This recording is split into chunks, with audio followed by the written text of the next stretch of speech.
नमस्कार। खबर फास्ट पर आपका डॉक्टर देख रहे हैं आप। मैं हूं आपके साथ प्रीति सिमार। कोरोना ने भागती दौड़ती जिंदगी में अचानक से ब्रेक लगा दिया। लॉकडाउन के दौरान लोगों को लंबे समय के लिए घर में रहना पड़ा, कई लोगों की नौकरी चली गई और तमाम तरह की समस्याओं ने लोगों के ऊपर मानसिक और मनोवैज्ञानिक असर डाला।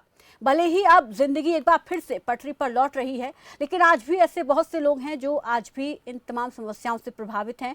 कोरोना काल ने लोगों के जीवन में चिंता, डर, अकेलेपन का माहौल बना दिया। डब्ल्यूएचओ ने भी एक रिपोर्ट में ये कहा कि कोरोना संकट में जिस तरीके से लॉकडाउन, आइसोलेशन, सोशल डिस्टेंसिंग जैसे शब्द उपजे और इनसे लोगों में कहीं ना कहीं डर पैदा हुआ। चिंता, डिप्रेशन, अवसाद, पैनिक अटैक और तनाव, एंजाइटी और डर बढ़ा दिया, जिससे कि लोगों में कई तरह की मानसिक स्वास्थ्य संबंधी समस्याएं पैदा हुई और निश्चित तौर पर आम जनजीवन में इस तरह की समस्याओं का विस्तार हुआ है, जिसका गंभीर परिणाम आत्महत्या के ग्राफ में दर्ज होती बढ़ोतरी के तौर पर हम देख रहे हैं। 93% तक आत्महत्याएं मानसिक कारणों से होती हैं और एक रिपोर्ट के मुताबिक कोरोना महामारी के कारण देश में मानसिक रोगों के मरीजों की संख्या में करीब 15 से 20% तक की बढ़ोतरी देखने को मिली है। कोरोना का मानसिक और मनोवैज्ञानिक असर क्या पड़ा है, इसे लेकर आज हम बात करेंगे और इससे कैसे छुटकारा पाया जा सकता है, और इसी पर बात करेंगे मशहूर आयुर्वेदाचार्य डॉक्टर संजय जाखड़। उनसे हम जानेंगे कि कोरोना काल में जो लोगों के ऊपर मानसिक मनोवैज्ञानिक असर पड़ा है, इसका आखिर कारण क्या रहा और इसके क्या सिम्टम्स होते हैं, जिससे कि हम ये पहचान सके कि हमारे घर में, हमारे आसपास कोई ऐसा तो नहीं है जिस पर इसका असर पड़ा हो, हम उससे कैसे छुटकारा पा सकते हैं। इन तमाम सवालों के जवाब हम लेंगे। साथ ही हम अपने दर्शकों को याद भी दिला दें कि वो भी हमारे साथ हमारे इस खास कार्यक्रम आपका डॉक्टर में जुड़ सकते हैं। नंबर प्लेट फ्लैश हो रही हैं, अगले आधे घंटे ये नंबर टीवी स्क्रीन पर फ्लैश होते रहेंगे। इन नंबर्स पर कॉल करके कोरोना से जुड़ी किसी भी समस्या का समाधान आप ले सकते हैं। कोई भी समस्या आपको है कोरोना के चलते, अगर आपका भी कोई जानकार इन परेशानियों से, इन समस्याओं से जूझ रहा है, तो आप हल जान सकते हैं। डॉक्टर साहब से सीधा जुड़ सकते हैं हमारे इस कार्यक्रम के जरिए। तो शुरुआत करते हैं प्रोग्राम की। डॉक्टर से हम आपको मिलवाते हैं, डॉक्टर से रूबरू कराते हैं। हमारे साथ जुड़ गए हैं आयुर्वेद आचार्य डॉक्टर संजय जाखड़। डॉक्टर संजय जाखड़ जी नमस्कार, स्वागत है आपका हमारे खास कार्यक्रम में। नमस्कार प्रीति जी, और खबर फास्ट के जितने दर्शक हैं उन सबको मेरा नमस्कार जी। प्रोग्राम की शुरुआत करते हैं और जिस तरीके से आज हमने चुना है कि कोरोना में मानसिक और मनोवैज्ञानिक असर जो लोगों पर पड़ा है, जिसके चलते कई तरह की समस्याएं उत्पन्न हुई है लोगों के जीवन में, तो आप ही से हम जानना चाहेंगे कि कौन कौन सी वो समस्याएं हैं और ये असर जो पड़ा है इसका क्या नकारात्मक प्रभाव होता है। देखिए प्रीति जी, पिछले एक लगभग दिसंबर जनवरी से लेके और फिर मार्च से जी। जो बिल्कुल लॉकडाउन हुआ और लोगों को बहुत सारी समस्याओं का सामना करना पड़ा। जी। खास तौर से जो आपके नौकरी पेशा वाले लोग जो थे, उनकी नौकरी जो चली गई और उस नौकरी के जाने से जो अवसादग्रस्त हुए, उनमें बहुत ही चौंकाने वाले आंकड़े आ रहे हैं। अगर ग्लोबल डिसेबिलिटी के एक रिपोर्ट के हिसाब से अगर हम बात करते हैं, तो पहले 1998 के दौरान 11.5% जो थे वो मानसिक रोगी थे, वो आज बढ़ के 15.5% है, ऐसा एक अनुमान है जी। और खासतौर से कुछ शब्द जो इस कोरोना काल के दौरान जो सुनने को आए, आइसोलेशन है, क्वारंटाइन है, आपस में बातचीत ना करना, बिल्कुल आइसोलेशन में रखना, तो माना कि सरकार की ये मजबूरी है कि इसमें लोगों को बचाना उनका दायित्व बनता है, डब्ल्यूएचओ की कॉल है पैंडेमिक की, तो ऐसे में वो चीज ठीक है अपनी जगह, हम उसको किसी तरह का क्रिटिसिज्म में नहीं जाना चाहते, लेकिन उनकी वजह से देखने में ये आ रहा है कि मानसिक रोगों में बहुत ज्यादा बढ़ोतरी हुई है। जो मन की जो स्थिति, आयुर्वेद जो है वो मन के ऊपर, देखिए जो हेल्थ, एक प्रॉपर एक हेल्थ की अगर डेफिनेशन की अगर हम बात करते हैं, तो डब्ल्यूएचओ ने जो डेफिनेशन बहुत बार बदली, लास्ट जो उनकी जो डेफिनेशन है वो है health is a state of complete physical, mental and social wellbeing, not merely the absence of disease and infirmity. जी। और आयुर्वेद की अगर हम बात करते हैं, क्योंकि आयुर्वेद का हमें दृष्टिकोण इसमें रखना है, इस प्रोग्राम में अपने दर्शकों के साथ साझा करना है, तो बहुत सालों पहले आयुर्वेद में आचार्य सुश्रुत ने एक व्याख्या दी थी। संस्कृत का एक श्लोक है, सम दोषा सम अग्नि सम धातु मल क्रिया प्रसन्न आत्मेंद्रिय मन है स्वस्थ इत्यभिधीयते। इस श्लोक की अपनी खूबसूरती है। इस श्लोक में तीनों दोष हैं, आपकी जठराग्नि है, आपके सप्त धातु है, और खास तौर से मन, आत्मा और इंद्रियों का इसमें विवरण दिया गया है। हम कहीं ना कहीं थोड़ा मॉडर्नाइजेशन में मन आत्मा को मॉडर्न साइंस ने अलग तरीके से लिया, उसमें भी हम नहीं जाना चाहेंगे। आयुर्वेद में मन, आत्मा और इंद्रिय तीनों का महत्वपूर्ण योगदान है। और मन के बारे में जो कहा गया है कि मन्यते बुद्धते अनेन इति मन है, जो मनन करने और सोचने समझने का साधन है वही मन है। तो इसके बारे में बहुत ही विस्तृत विवरण दिया गया है। तो कहीं ना कहीं इस कोरोना काल के दौरान हम अपने मन को व्यथित हो गया और चीजों को संभाल नहीं पाए, क्योंकि परिस्थिति की बिल्कुल विपरीत चीजें सामने आई हैं। नतीजा ये हुआ कि मानसिक रोगों में एक बहुत जबरदस्त ग्राफ बढ़ा, और उसी का नतीजा ये है कि आज के दिन सुसाइडल टेंडेंसीज बढ़ रही हैं और लोग अवसाद में ग्रस्त हैं, स्ट्रेस में हैं, और दुनिया भर की जो मानसिक तनाव से गुजर रहे हैं वो। जी, तो अवसाद और स्ट्रेस की हम बात कर रहे हैं। अब इनका हम इलाज अगर हम जाने आयुर्वेद की पद्धति में, तो किस तरीके से हम तनाव से छुटकारा पा सकते हैं? सबसे पहले तनाव की बात कर लेते हैं, उसके बाद अवसाद की हम बात करेंगे। तो तनाव से हम कैसे दूर रह सकते हैं, उसके लिए हमें किन किन चीज़ों का विशेष तौर पर ध्यान देना चाहिए? देखिए प्रीति जी, सबसे पहले आपकी लाइफस्टाइल का हमें जरूर ध्यान देना है। जी। आहार और विहार दो चीजें बहुत इंपॉर्टेंट है। आपका जो खाने पीने का आजकल जो सिस्टम हो रहा है उससे हमें बचना चाहिए, और खासतौर से जो सात्विक जो भोजन है उसका हमें इस्तेमाल करना चाहिए। बिहार में जो आपका लाइफस्टाइल है, आयुर्वेद में विवरण है कि आपको ब्रह्म मुहूर्त में आपको उठना है, उसके बाद आपका निवृत्त होके आपके दिनचर्या से, उसके बाद जो आपके जितने योग आसन वगैरह है, देखिए इसमें अष्टांग योग का बहुत महत्वपूर्ण रोल जो है हम लोग इस्तेमाल कर रहे हैं अपने यहाँ सेटअप में, अपने हॉस्पिटल के अंदर। यम नियम आसन, प्राणायाम, प्रत्याहार, धारणा, ध्यान, समाधि, ये 8 अंग होते हैं, और जिनमें से अगर शुरुआत आप जब करना चाहेंगे तो धीरे धीरे आप निपुण होते चले जाएंगे। डॉक्टर साहब, यहाँ रोकना चाहूंगे, एक दर्शक हमारे साथ जुड़ गए हैं, दादरी से राजवंती हमारे साथ जुड़ गए। पहले उनका सवाल हम ले लेते हैं। राजवंती जी, जी स्वागत है आपका हमारे खास कार्यक्रम में। क्या पूछना चाहती हैं डॉक्टर साहब से, पूछिए। मैं ये पूछ देती हूँ जी। जी मेरे जी शर्मा दरवाजे में। जी हेलो जी, सुन रहे हैं, वो पूछिए आप। मेरे शर्मा दरवाजे में जी, कान तोड़े का है, कान के पीछे का तोड़े का है। सर्दियों में आपको सर में दर्द होता है कान के पीछे? हाँ, आज ये शर्मा होता सर्दियों में जी, 12 मास से 1 साल हो गया। अच्छा, 12 महीने रहता है।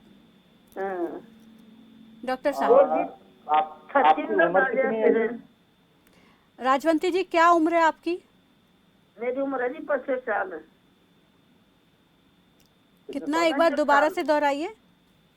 63 साल। 63 साल। जी। सिर्फ सिर में दर्द रहता है राजवंती जी, या इसके साथ उल्टी वगैरह भी आती हैं आपको? उल्टी नहीं आती जी मेरे। किसी तरह का तनाव रखते हैं आप? तनाव मैं तो जी उस शर्मा दर्द बहुत ज्यादा है। क्या आपको किसी प्रकार की कोई टेंशन है? रखते हैं? ना जी, टेंशन कोई नहीं है इसी। घर परिवार में सुख शांति है? हाँ, शांति है जी। चलो कोई नहीं, आप थोड़ा सा, ये विषय अलग है। आपका जो दर्द जो है राजवंती जी, जो मैं समझ पा रहा हूँ, आधे सिर में जो दर्द जो बता रहे हैं वो हो सकता है कि माइग्रेन का दर्द हो। माइग्रेन का भी है, माइग्रेन भी है। जी जी जी, तो उसके लिए आप जो है कोई इलाज वगैरह भी करवाया है, नहीं करवाया? MIR कराइए जी मैंने। उसमें उसकी रिपोर्ट नॉर्मल है, उसमें कोई दिक्कत आई है? CT स्कैन करवाई और MIR करवाई है। उनकी रिपोर्ट क्या कहती हैं? बता दूं बोलिए जी। उनकी जो आपने MRI करवाई जी, रिपोर्ट में क्या आया है? रिपोर्ट में जी नस कमजोर आई है जी। कोई बात नहीं, देखिए इसमें आप ये करें, कमजोर हो रही है नसें। और इसके अलावा तो कोई दिक्कत नहीं बताई उन्होंने? इसके अलावा तो और कोई दिक्कत नहीं बताई, केवल नसें कमजोर आई हैं रिपोर्ट में? डॉक्टर साहब, हम चाहेंगे कि आप समाधान बताएं। देखिए, इसमें इसमें ये क्योंकि उनको चिंता नहीं है, पारिवारिक कोई की परेशानी नहीं है, तो मनोरोग से तो ये संबंधित नहीं है। जी। तो हो सकता है इसमें माइग्रेन की संभावनाएं मुझे लग रही हैं। तो ऐसे में उनको करना सिर्फ ये है कि अपना नजदीकी कोई भी आयुर्वेदिक सेंटर, अगर अच्छा सेंटर है तो वहां वो जाएं और एक नाड़ी परीक्षा करवाएं अपनी।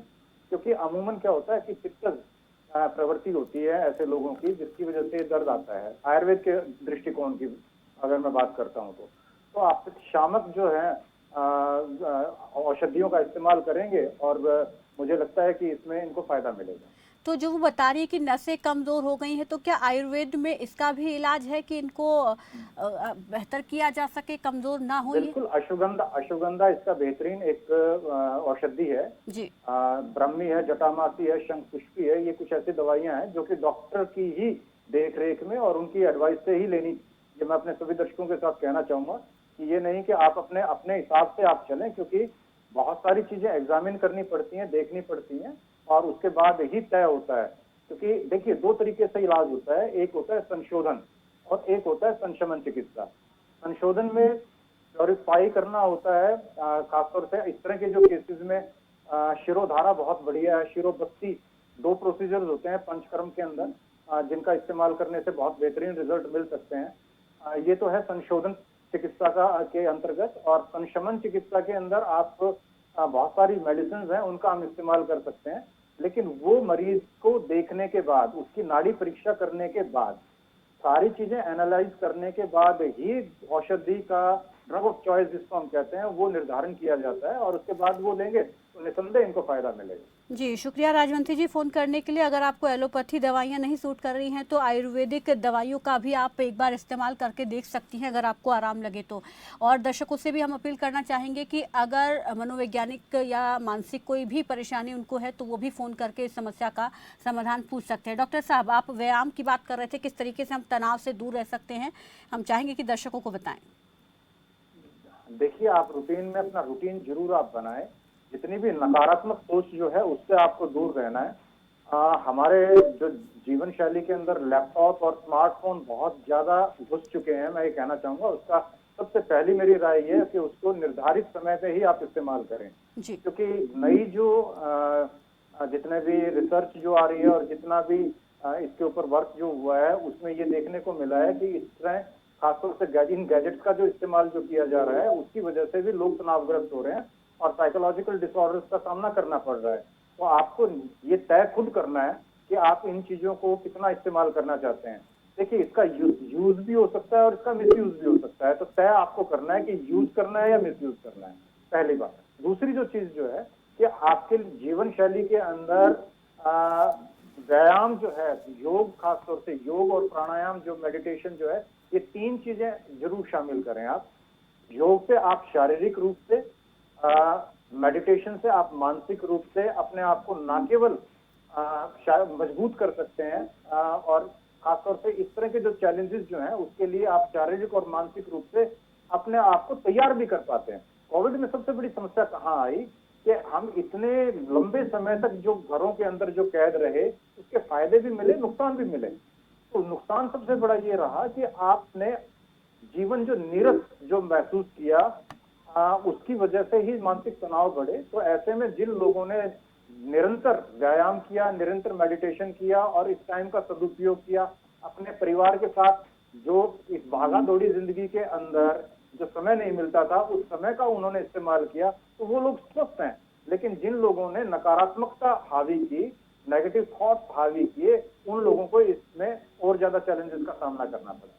जी, अब आप ये कह रहे हैं कि हमें गैजेट्स का इस्तेमाल कम से कम करना चाहिए, लेकिन कोरोना काल में हमने ये देखा कि लोग वर्क फ्रॉम होम करने लगे, ऑनलाइन क्लासेस शुरू हो गई, तो उससे ज़्यादा तो जो गैजेट है उनका इस्तेमाल बढ़ गया।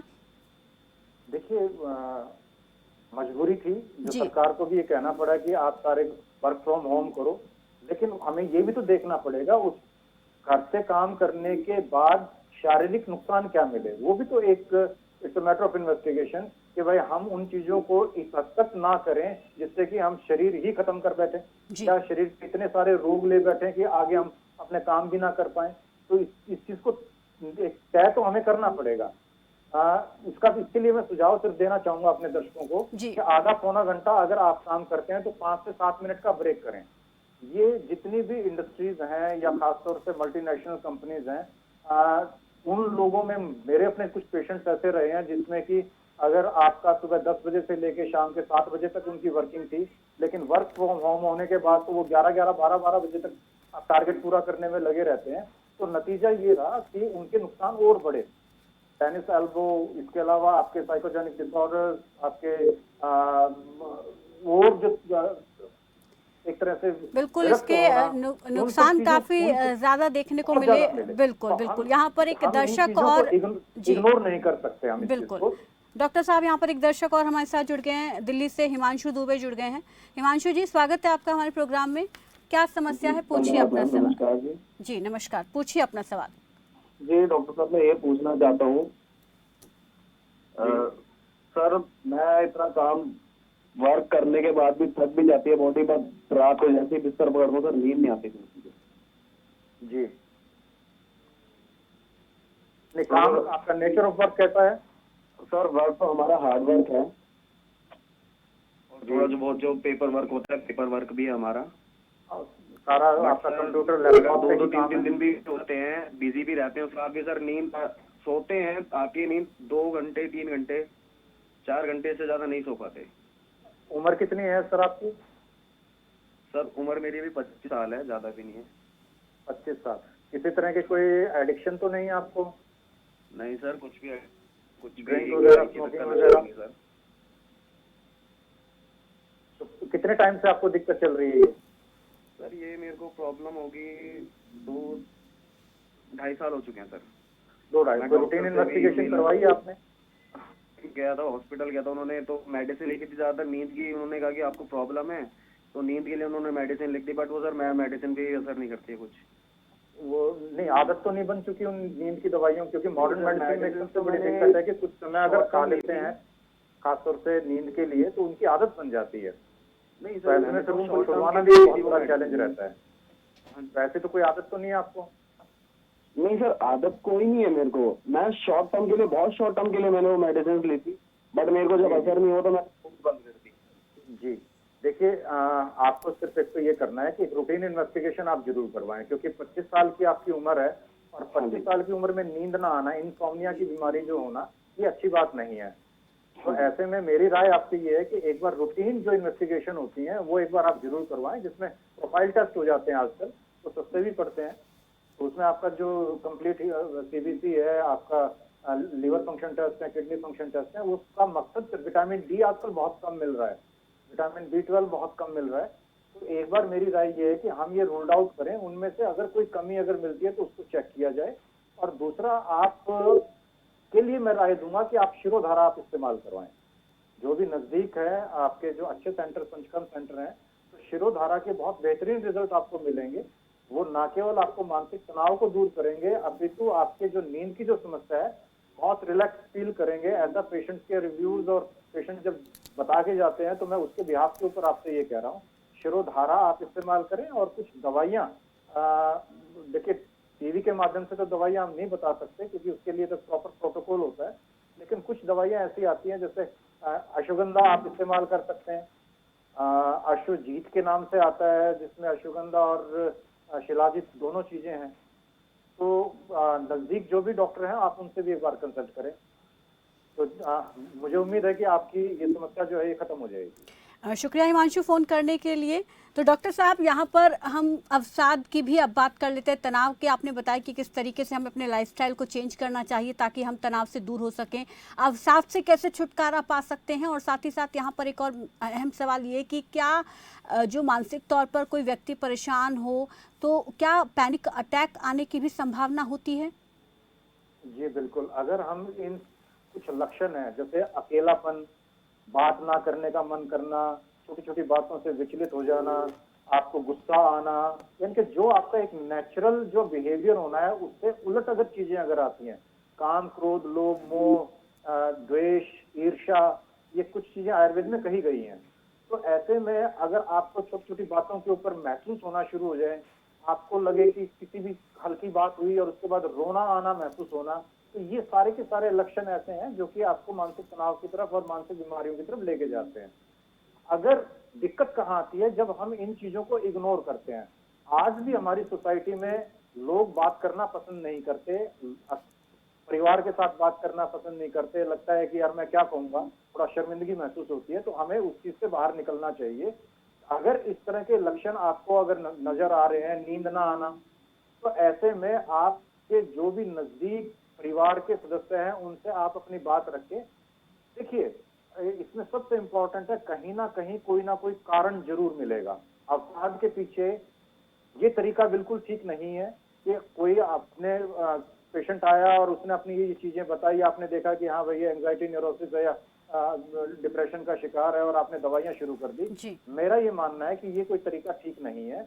हमें उसका मूल कारण को देखना पड़ेगा, क्योंकि इसके पीछे कोई ना कोई कारण जरूर मिलेगा। अगर हम उस कारण को रूल्ड आउट अगर कर पाते हैं तो इलाज बहुत आसान भी हो जाएगा और हम अच्छे तरीके से उसको ठीक भी कर पाएंगे। होता ये है कि आप जड़ तक जाना नहीं पसंद करते हैं, उसके जो मूलभूत जो कारण जो है जिसकी वजह से वो अवसादग्रस्त है उसकी तरफ हम काम नहीं करना चाहते और सिर्फ दवाइयों पे डालते हैं। नतीजा क्या आता है कि वो पेशेंट दवाइयों का एडिक्ट हो जाता है और सारी उम्र उसकी दवाइयां होती हैं और कहीं ना कहीं उसके पैनिक अटैक्स आने की संभावनाएं बढ़ जाती हैं।